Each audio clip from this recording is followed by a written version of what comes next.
बिस्मिल्लाहिर्रहमानिर्रहीम। अस्सलाम वालेकुम। खुश रहें, आबाद रहें, जहाँ भी रहें हैप्पी रहें और हेल्दी रहें।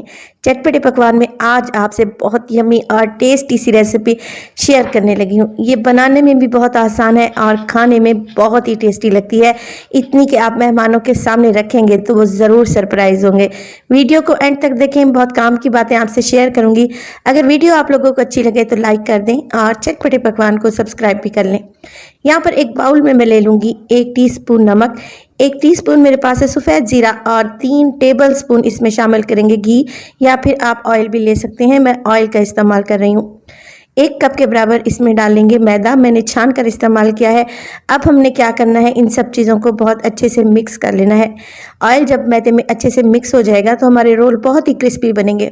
अब थोड़ा थोड़ा सा पानी डालें और एक हार्ड सी डो गूंद लें। आटे को थोड़ा सा सख्त ही रखें तो ज़्यादा अच्छा है, इससे आप रोल बहुत आसानी से बना सकेंगे। देखें यहाँ पर डो की कंसिस्टेंसी को आप चेक कर लें, ये थोड़ी सी मैंने सख्त ही रखी है।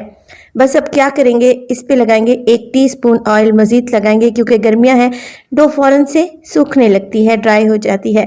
कपड़े से या फिर किसी पॉलीथीन बैग से इसको कवर करके रख देंगे 15 मिनट के लिए, जब तक हम फिलिंग तैयार करते हैं। फिलिंग बनाने के लिए एक फ्राइंग पैन में डालूंगी तकरीबन 2 टेबलस्पून के ऑयल के। अभी मैंने फ्लेम को ऑन नहीं किया और 1 टीस्पून नमक, 1 टीस्पून सुरख मिर्च का पाउडर, हाफ टीस्पून इसमें मोटी कुटी हुई लाल मिर्च, 1 टीस्पून धनिया पाउडर और चाट मसाला इसमें शामिल करूंगी 1 टीस्पून। सफ़ेद ज़ीरा साबित शामिल करेंगे 1 टीस्पून। बस जी मसाले डालेंगे और अब फ्लेम को ऑन करेंगे। फ्लेम को ऑन पहले मैंने इसलिए नहीं किया कि अगर मसाले हम गरम ऑयल में डालते तो ये फ़ौरन से जलने लगते, जो कि हमें बिल्कुल भी नहीं चाहिए था। 20 से 30 सेकंड के लिए मसालों को अच्छे से भून लेंगे और जैसे ही अच्छी सी खुशबू आने लगेगी इसमें शामिल करूंगी 1 कप के बराबर मेरे पास है बंद गोभी, जिसे बारीक बारीक सा मैंने काट लिया है। बंद गोभी शामिल करें और इन सब मसालों में इसे अच्छे से मिक्स कर लें। हाई फ्लेम पे 1 से 2 मिनट के लिए पकाएं ताकि बंद गोभी का मॉइस्चर ख़त्म हो जाए। जैसे ही बंद गोभी यहाँ पे पक जाएगी, इसमें डालूंगी 3 मीडियम साइज़ के आलू थे। बॉईल करने के बाद मैंने इन्हें ठंडा कर लिया था और अब मैंने ग्रेटर की मदद से आलूओं को ग्रेट कर लिया है ताकि इसमें कोई भी गुठली बाकी न रहे। आलू डालेंगे और 1 से 2 मिनट के लिए मुसलसल मिक्स करते हुए इसको अच्छे से फ्राई होने देंगे ताकि मसालों का सारा फ्लेवर आलू में आ सके। वीडियो इस स्टेज पर अगर आप लोगों को ज़रा भी अच्छी लग रही हो तो प्लीज़ लाइक कर दें और चटपटे पकवान को सब्सक्राइब भी कर लें। देखिए आलू में अच्छे से हर चीज़ मिक्स हो चुकी है तो मैं इसमें डालूंगी 1 हरी मिर्च बारीक काट के और इसमें डालेंगे हरा धनिया। मिक्स करेंगे, फ्लेम को ऑफ कर देंगे। बेहतरीन सा हमारा मिक्सचर तैयार है। तो देखिए आलू के मिक्सचर को मैंने एक बाउल में निकाल कर अच्छा खासा ठंडा कर लिया है। जब ये मिक्स अच्छे से ठंडा हो जाएगा तो आपने क्या करना है, थोड़ा थोड़ा पोर्शन उठाना है और इसके एक सिलेंडर शेप में कबाब बना लेने हैं। देखें कुछ इस तरीके से सारे कबाब हम इसी तरीके से रेडी कर लेंगे। पहले कबाब बनाकर प्लेट में रख देंगे और बाकी का काम बाद में करेंगे। कबाब यहाँ हमारे एकदम तैयार है, आप देख लें, एक ही साइज़ के बनाए हैं मैंने। अब चलते हैं डो की तरफ। डो भी यहाँ पर अच्छे से सेट हो चुकी है। तकरीबन 20 मिनट के लिए मैंने इसे रेस्ट पर रखा था। अब मैंने क्या करना है, काउंटर पर डालना है, हल्का सा मैदा डस्ट करेंगे। डो को हल्के हाथों से इस तरीके से मैं इवन कर लूँगी ताकि बेलने में इजी रहे। अब हमने क्या करना है, बेलन की मदद से एक बड़ी सी रोटी बेल लेनी है। जितनी पतली आप बेल सकते हैं उसी हिसाब से आप पतली सी रोटी बेल लें। देखिए यहाँ पे रोटी मैं बना चुकी हूँ, आप इसकी थिकनेस को चेक कर लें। देखिए अब मेरे पास यहाँ पर है एक स्केल। जिस घर में बच्चे होंगे उस घर में स्केल ज़रूर आपको मिलेगा। ये जो नए बनाने और सीखने वाले होते हैं उनको ही मैं ये टिप्स देती हूँ ताकि उनको लिए बहुत ही इजी रहे। अब स्केल की मदद से हमने इस तरीके से निशान लगा लेने हैं, क्योंकि हमें यहाँ पर बिल्कुल स्क्वायर पीस चाहिए डो का।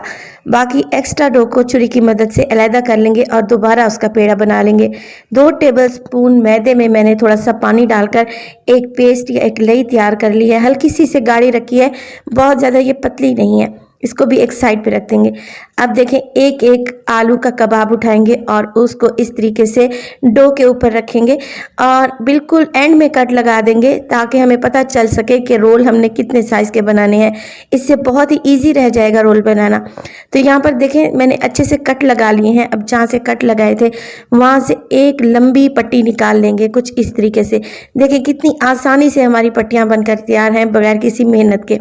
अब जो पट्टियाँ मैंने तैयार की हैं उस पर एक एक कबाब रखेंगे आलू का और हाथों की मदद से इस तरीके से एक टाइट रोल बना लेंगे।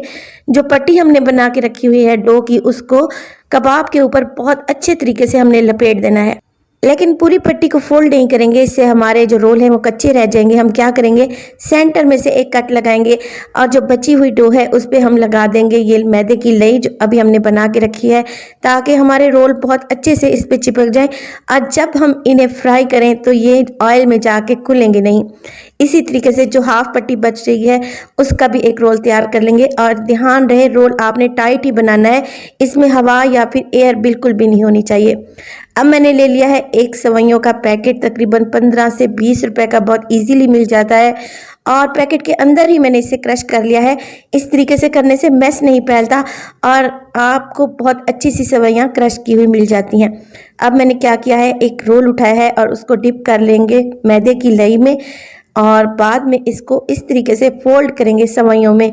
सेवइयों में आपने फोल्डिंग बहुत अच्छे तरीके से करनी है ताकि सेवइयाँ इस पर अच्छे तरीके से एजेस पर चिपक जाएं और फ्राइंग में हमें किसी भी किस्म की मुश्किल पेश ना आए। तो देखिए दोनों कबाब के सिरों पर इसी तरीके से मैं अच्छे तरीके से सेवइयाँ लगा दूंगी। आप देख रहे हैं ये कितने क्यूट से लग रहे हैं और खाने में भी ये बेहद शानदार है। रेसिपी को ज़रूर ट्राई कीजिएगा, इंशाल्लाह ये आप लोगों को बहुत ही पसंद आएगी।